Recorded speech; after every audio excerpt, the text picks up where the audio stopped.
Guess I'll have a beer. Welcome to Durango, Jamie.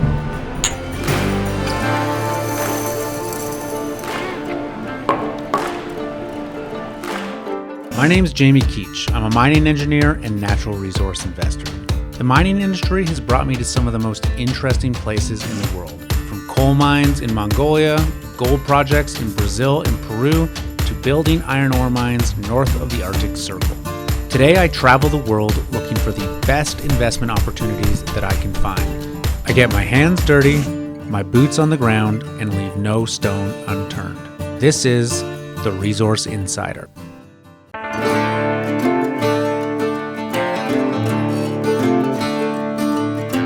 I'm here today in Durango, Mexico, for the third part of our Heliostar video series. Now, if you look around me, you probably might guess that this is not actually how Durango looks day to day. This is a modern city, a modern state. The mining industry makes up a huge part of the economy here. I'm actually standing here in what is effectively an old West village, where for decades, many of Hollywood's biggest Western films have been filmed. So if you've ever seen something with Clint Eastwood or John Wayne or even more modern films, chances are at least part of it was shot here.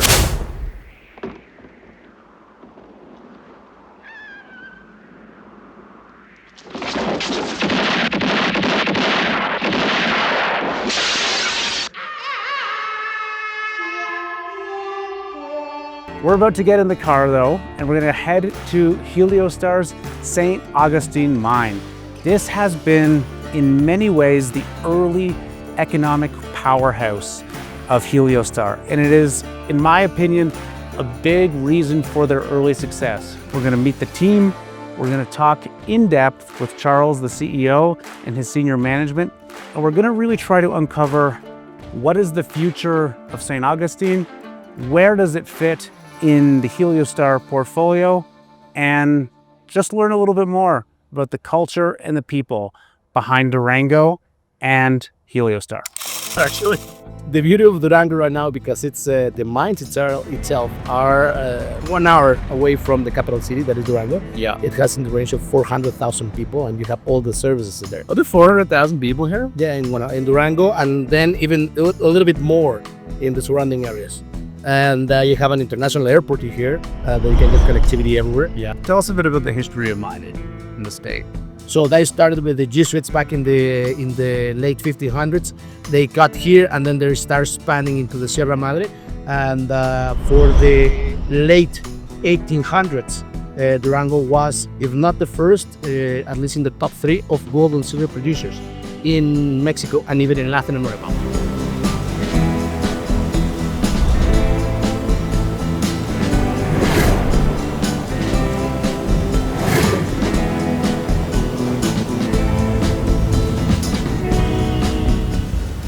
What makes the San Agustín mine and this visit so unique is that this mine is printing cash, but it's not actually operating in the traditional sense of a mine. So there's no trucks moving around. Typically you would see haul trucks driving around this mine.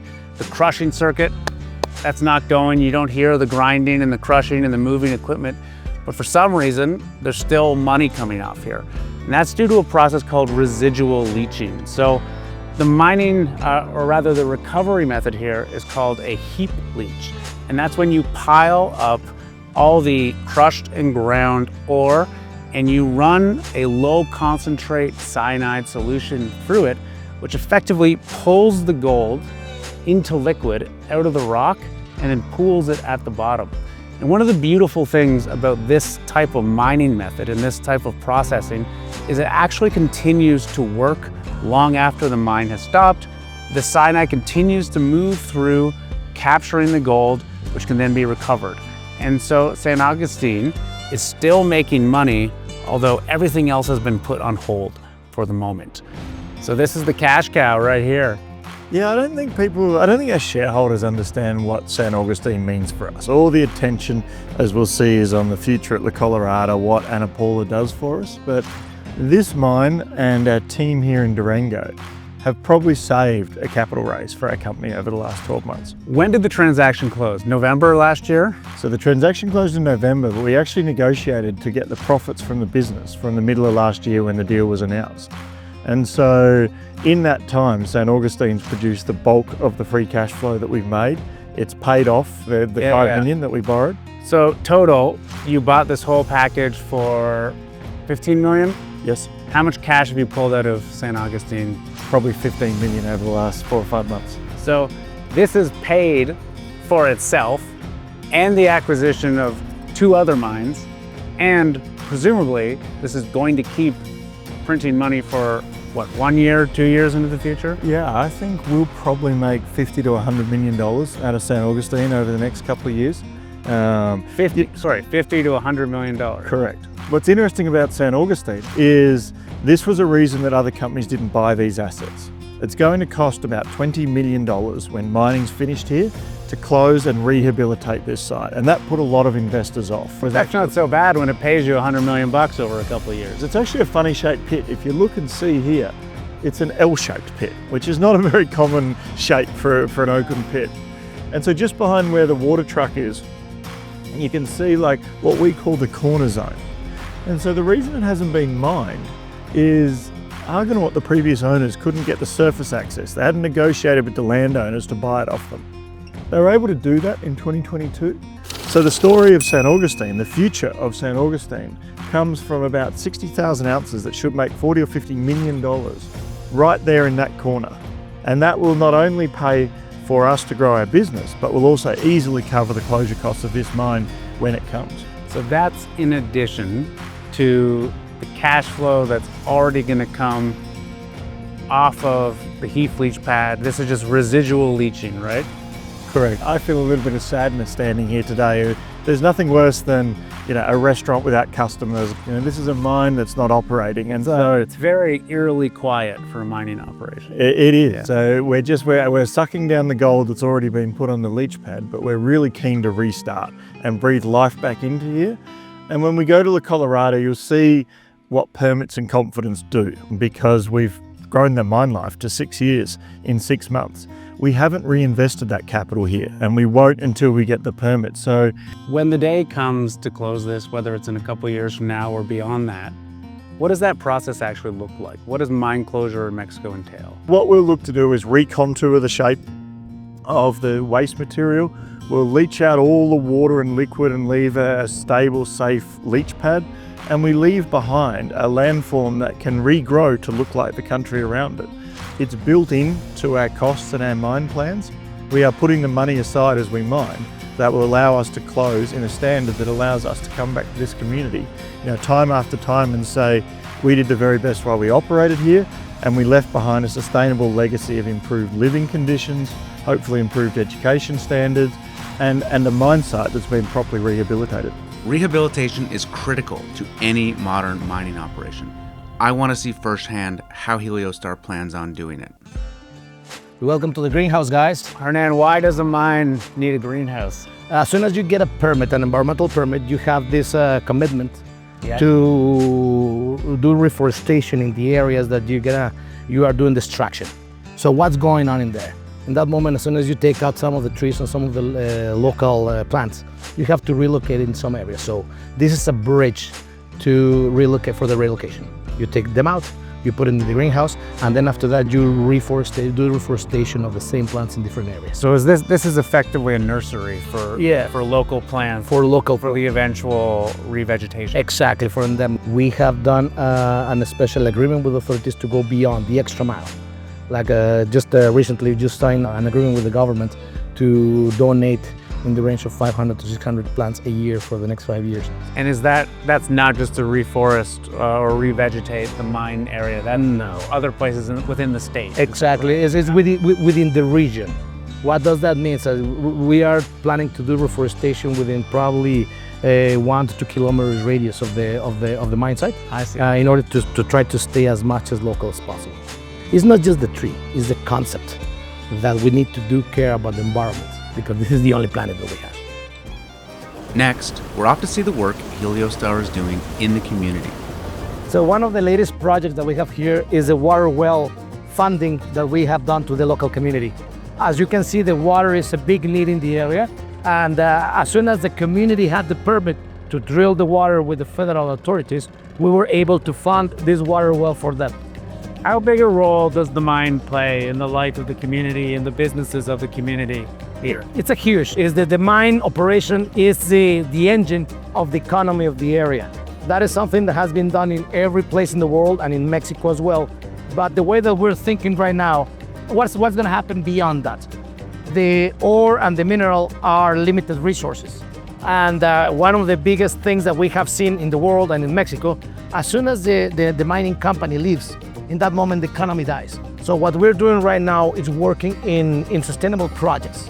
Projects that it will make sure that the economy and the population has other income or other way to receive money and have economy around without not just based on the mining. In this region, say the families in this region, if you had to guess, had to estimate, what percentage of those families are either directly or sort of indirectly employed by the mining industry? 100%. 100%. Yes, because at the end, it's the economy itself. We have around 400 employees as soon as we are up and running, and then you replicate that 10 times of the indirect jobs. What we have right now is the population around the area between the communities in the range of, for the San Agustín, 4,800, 5,000 people. So we're talking about nearby the 100%. Well, I'm looking forward to seeing if you guys get those permits and get it extended. I'm sure everyone here is as well. No, everyone is excited that there's a new company. Everyone in the community is excited because we have a different way to see things and work. And they are so excited because they know that the permit it's about to get in, and that in that moment it will have a drastic change into the community. Right. I have a much better understanding of the role St. Agustín plays in the Heliostar portfolio. The upside here, very clear. But what I still need to understand, what are the risks and what can go wrong?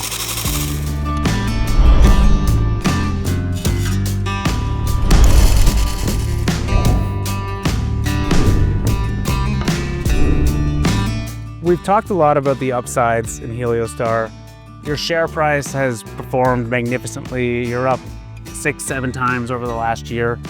What are the risks? What are the challenges you need to face here? What are you most worried about as a CEO? Funny role to be in as a growth company, because on one side you're promising all the things that you can deliver and you've got to deliver an investable narrative. The reality is always much more difficult, much more nervous. For example, we got these assets for next to nothing. Obviously they weren't popular. We didn't have the experience ourselves. Like, we were taking a leap into the unknown, not as producers. So it's great how it's worked out and the team we've built, but you've got to acknowledge that, we were bold, maybe crazy bold in some people's eyes. We took risks. We've fought and battled. We were a very unpopular story while we put this together. People didn't know, why are you going to Mexico if the president isn't a fan of mining? Why are you picking up these old tired mines? So we had the strength of our convictions. We didn't know it was going to work. We made promises to the team that we were acquiring here in Mexico, and I couldn't have guaranteed in my heart of hearts that we knew it was going to work. You sit here quite proud of what we've achieved so far. We think it's only one step on our journey, but you've got to take risks. You've got to be off Broadway finding value where people don't see it, and that's not an easy road to take. For people who are watching this at home and thinking, what could go wrong from here on in? If I try to be objective, it's execution. It's, can Lee as a management team deliver? I am quite proud of what the team's delivered to date. So it is a broad group of us who are doing this. It's, can we put quarter in, quarter out of production? Can we show that we can manage our costs? Can we build Ana Paula? We've all done it individually, but we haven't done it as Heliostar. We know if we do it, then I think we can be worth a lot more than we are today. Execution's the thing that I concentrate on.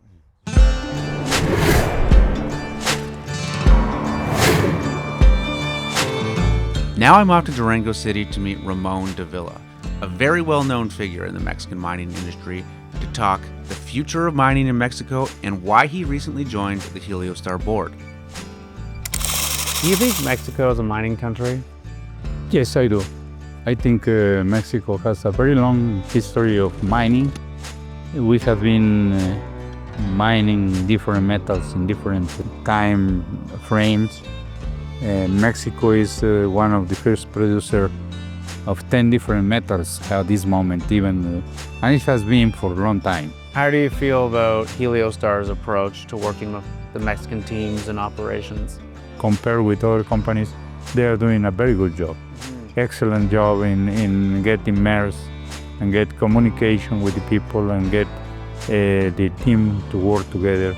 I feel that they will have a very good future producing in Mexico. There was discussions of, potentially banning open pit mining in the country. Is that likely to continue, do you think?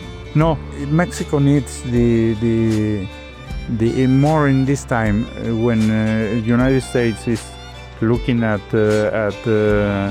having a strong position on the manufacturing of car manufacturing, which is a very important part of the economic side of Mexico. What is Mexico going to do if we don't have the manufacturing of the auto industry?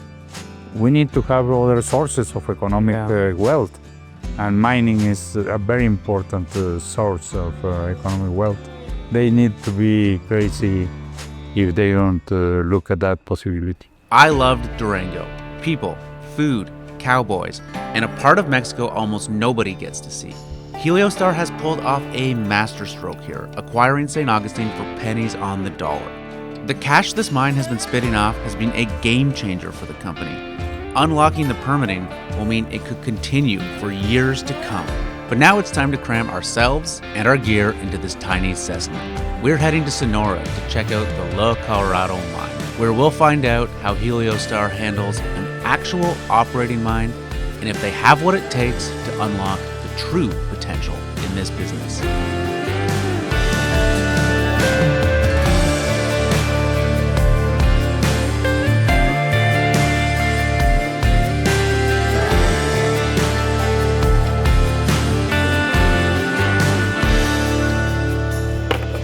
The name's James Beach. I'm Jamie Keech's stunt double. I do all his walking, I do all his drinking.